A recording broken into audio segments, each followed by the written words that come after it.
Welcome to this very special edition of the KAJ Masterclass Live, the show which ensures that you profit from your time spent here with experts, either through their industry insights, information, or simply learning from them. And today we have with us Sophie Malahieude. She is a emotional balance coach, author of Beyond Emotions, blending yoga, Ayurveda, breathwork, and self-inquiry to help midlife men and women move beyond emotional overwhelm and connect with their inner wisdom. And her work invites people to see emotions as not as problems, but as gateways to growth, clarity, and love. So we'll talk with her why midlife often brings emotions to the surface, how our bodies carry what we haven't processed, and what emotional balance actually looks like in real life, not in theory, but in the moments that matter most. Welcome to the show, Sophie. Thank you. I'm very happy to be with you, AJ. You are welcome. Welcome to the show. Welcome to India in this online form, Sophie. And I'm sure not just in India, but a lot of people across the globe will benefit from what we are going to talk right now. We'll talk about beyond emotions, how one should use and see emotions not as problems, but as gateways to growth, as you say. But before that, let's understand a bit about your background, your journey, so that the audience knows who they are listening to. So, just quickly, I'm French. I moved to Germany where I discovered yoga. And then from Germany, we moved to United States. And if I explain my path, is that along the way, every time I was separated from my support system. So when I left France, I left my family. So I had two young children in Germany, and I didn't have my family close by. So I had to rebuild the my support system. And yoga helped me to be more quiet, to understand that it's body and mind and spirit, they are connected. And when I find peace inside, I can clear my mind and find solution in my daily life. So it's how it started. Then we moved to the United States. It was even further away from my family. And in the United States, we traveled from East Coast to West, and so all over the place. And every time I was moving to a new place, every time I had a transition in my life, all the emotions, they were all over the place. I was sad, I was angry, I was fearful. And every time what helped me to come back to a state of feeling happy with myself was when I was questioning the emotion I was uh, living. And I think that the key point in my journey, the key point that brought me at some point write the book, is that 10 years ago I lost my mom, and I was in United States. Of course, they were in France. I lost my mom, and everything shattered down. Everything that I had so different emotion regarding the passing of my mother, an emotion that I was afraid to go through, like anger. I was angry, and I was thinking, how can I be angry to the passing of my mom who loved me all my life? And I was angry, and I was afraid, and I was sad. And so I decided to, through the practice that I learned over the years, yoga and Ayurveda and mindfulness, to really question all those emotions. And when I was removing anger, I discovered sadness. And when I discovered sadness, then I discovered fear. And when I went to the bottom of the fear, I realized that everything that I need to make myself happy and peaceful and connected was within me. So that was my journey to move toward understanding that there is a life beyond emotions, and the emotion they are. I think it's important to see the emotion as messages that help us to understand ourselves better. Absolutely, absolutely. Thank you for that, Sophie. So, in a common person's understanding, how should they understand what is Sophie trying to tell? What is it she does, and what is she trying to tell us? How should one Yes. understand that? So on my path from 10 years ago to where I am today, I had the opportunity to do different training like laughter yoga and grief yoga and mindfulness and talking with healer and talking with my yoga mentor. And all that is, I understand that I did the path alone, and it's a challenge. It's not challenging because the path is a path, but it takes more time when you are alone than when someone is guiding you. And so now, through my workshop and through my personal coaching, I guide the people so they can move the path quickly and with more ease, with more understanding. They don't have to sort it out all on their own. As I pointed through my practice and methodology toward the clarity they need to discover for themselves.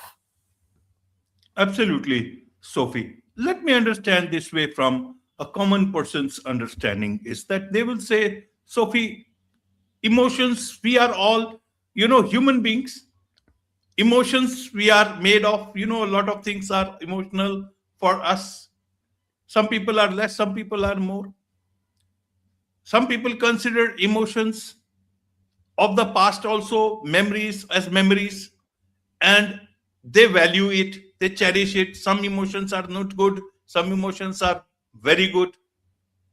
How do you want people to understand emotions?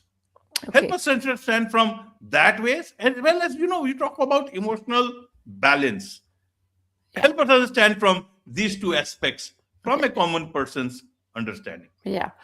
So the human being is on earth and has a human experience of life. How do we experience life? We experience life through our five senses, right? We see, we hear, we taste, we smell, we touch. And that's how we receive life, how we can process life. Now, emotion, they are also part of this um, uh, interaction with life. So as soon as we understand that emotions are here to help us to give another dimension to our life, then we can say, oh, you know what, this person, she said that to me and I'm very angry. What does it tell you? If you stay just on the surface with the angry, so you are angry and you miss the opportunity to learn something, because the anger can be, this person is going in the direction that is dangerous, maybe I have to share something with her or him. Or it can be also, oh, this person pointed out something that I don't like about myself, and it makes us uncomfortable. Most of the time, strong emotion like fear, anger, or sadness, they point out some aspect of ourselves that we are afraid to face or we don't like about ourselves. Now, I would like also just to make a parallel with emotion with fire. Okay, we all know what is fire. So fire is not good or not bad. Fire is only fire. It does what it has to do. It burns. So if the experience we have with fire is great because it warms the food or it warms the body, then oh, fire is great. Now, if we burn ourselves with fire, oh no, fire is so wrong. I don't want to go there. And in parallel to that, we have the mind, and the mind is in two components, and there is a memory. And so in your memory, if fire is good, you will always be attracted to fire. But if in your memory fire is bad, then you will never want to go near to the fire. That's the same thing with emotion. Anger feel, I remember past experience when I was angry and it was injustice and it was humiliating and all the memories that can be. So if we stay there, then we always stay on the surface of the anger. Same thing with sadness, same thing with fear. Now, if we decide to say, okay, emotion is emotion, like fire, it does what it has to do. What is it I can understand right here, right now about the situation that help me to make peace? And this is a process that is challenging because no one like to be, thinking that what we did or what we say was not the best action.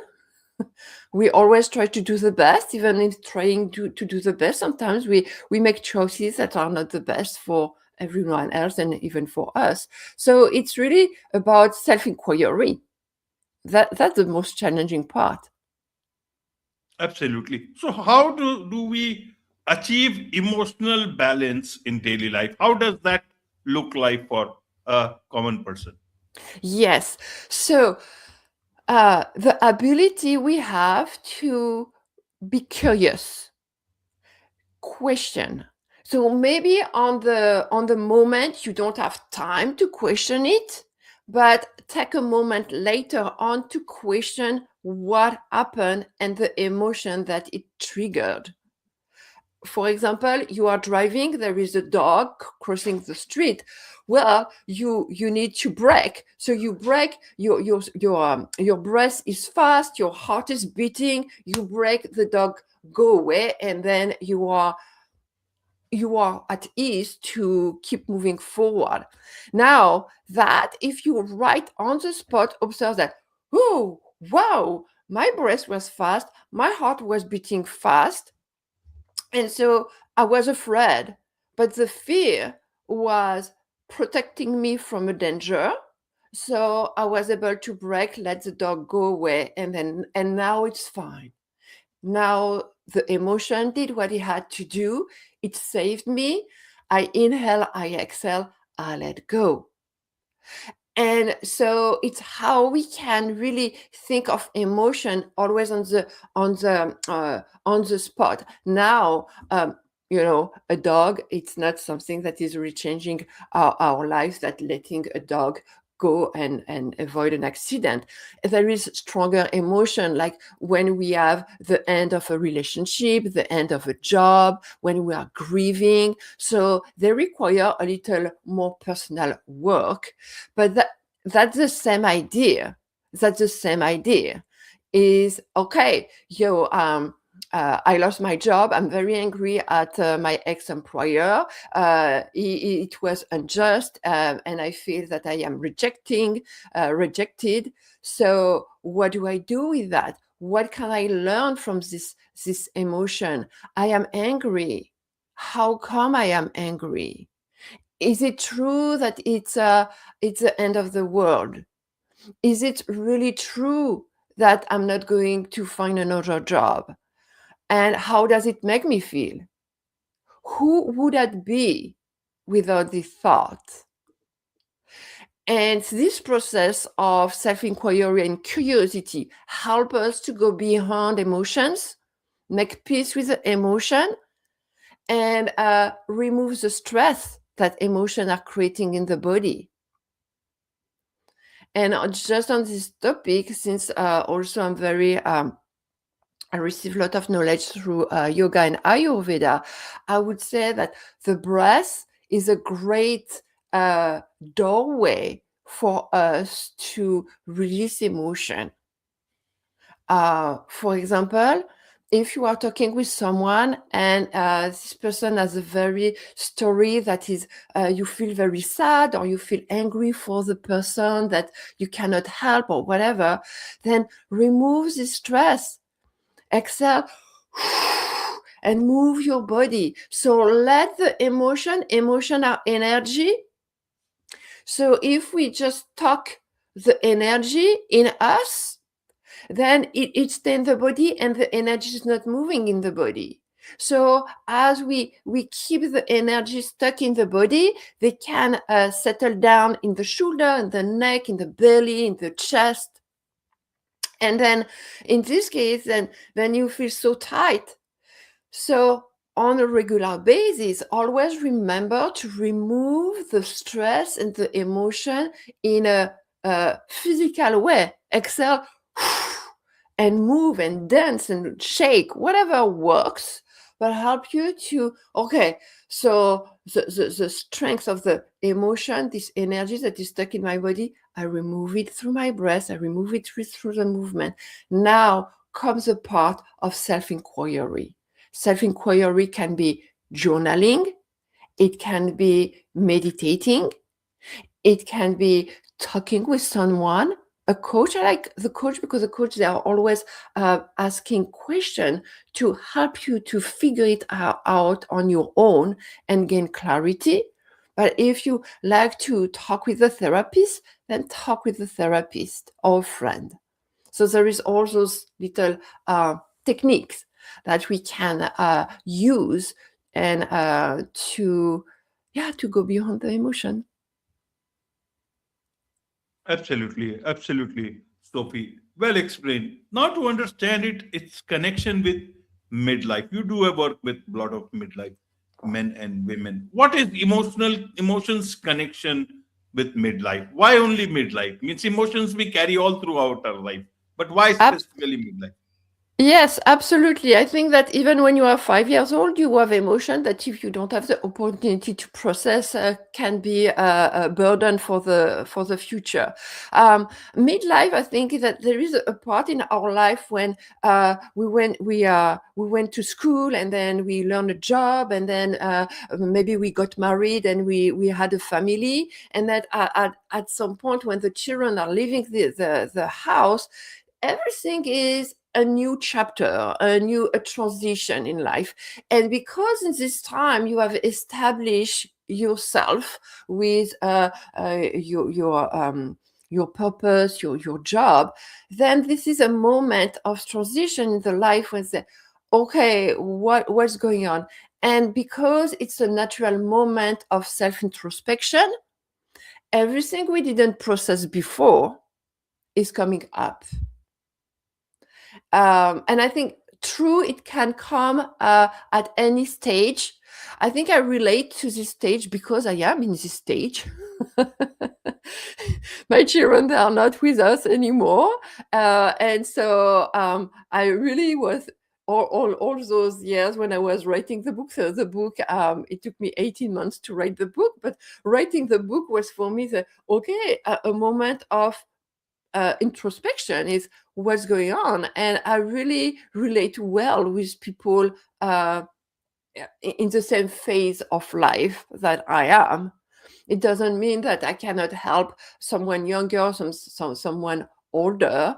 It's just that it's where I relate the most with people. Yeah. And because Absolutely. again, it's a key part in our life when we can kind of rest and say, yeah, I did so much in my life. Now what do I want to move to the next stage? And it's where all those emotions get stuck. Absolutely. So, Sophie, you talk about Ayurveda, you talk about, uh, other stuff also, yoga also. A lot of people keep on trying different things, which is good. But as an individual, at whatever stage in my life, especially in midlife, how do I know whether I have achieved emotional balance? How does that feel like? um on the bottom of any emotion there is fear. You can live your life, you are angry or you are sad or you are frustrated or you have a lot of regret. But at the bottom is fear. As you are moving and you can manage your emotion better and better, you are going to live with confidence. You are to live and say, I'm not sure that's the right direction, but I want to give it a try in this direction. If it doesn't work, I will try something else. You won't be afraid of trying something new.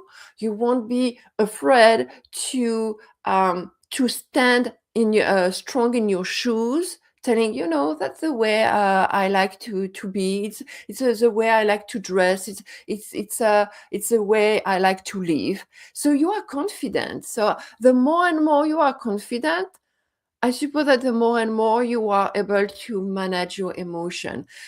Same thing if you have a little illness that is coming over and over. I don't know, you have regular shoulder pain or you have a cold every month you have a cold. It's a signal from the body to say that you are not aligned, body, mind, spirit.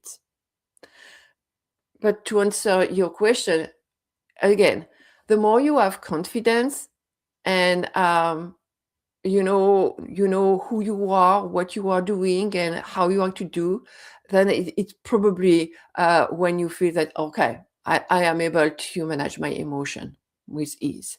Yeah. Wonderful, wonderful, Sophie. Well explained from the perspective of fear. That's a very deep insight that I've also learned from that particular thing. Now, let's move on to the book itself, and we'll learn more from that. Beyond emotions. Why beyond emotions? You say emotions are, in a way, gateway to growth, clarity, and love. So, why did you use beyond emotions? Help us understand the title itself. Yes. For me, beyond emotion, sometimes for me, so far before I was writing the book, I was seeing the emotion and I got stuck with the emotion. When I was able to understand that emotion, they were messages, I was able to go beyond it and understand that when I am aligned, body, mind, and spirit, it awakened in me possibility and awareness that I was not to see because I was stuck on the emotion. I was angry and then, oh, I cannot be angry. So wrong emotion, being angry. So I was stepping back. But when I decided to go beyond anger and be curious, then it's how it opened the path for me. So for me, the book Beyond Emotion is this process of facing our emotion, be curious to move forward. Because Wonderful. behind the emotion is freedom. Beyond emotion is freedom. So, Sophie, who is this book for? Is it for common person? Is it for midlife people? Is it for a lot of people? Actually, I wrote the book that it's mainstream in a way that anyone can read it, a woman, a man, someone who is 20 years old or someone who is 80 years old. And I would precise that the book is a self-help book. It means that at each end of each chapter, there is an exercise. Simple exercise can be journaling, breathing exercise, moving the body, meditation, and you don't need to have a background in yoga or Ayurveda or mindfulness. I explain everything. It's my path. It's the way it helped me to move beyond my emotion and find inner peace. And that's the methodology I share in the book. Absolutely, absolutely, Sophie. There is so much to learn from you, and I'm sure a lot of people would want to connect with you, learn more about all this, also from your book, and also perhaps be your client at Emotional Balance Coaching. Help us understand what's the best way for them to do so. The best way to find me is on my website. My website is called ayuryogawithsophie.com. Another way to reach out is to find me on Facebook, LinkedIn, and Instagram. My full name, Sophie Malahieude. Wonderful. With this, it's a wrap on this very special edition of the KAJ Masterclass Live. Thank you so much indeed for joining us. Thank you.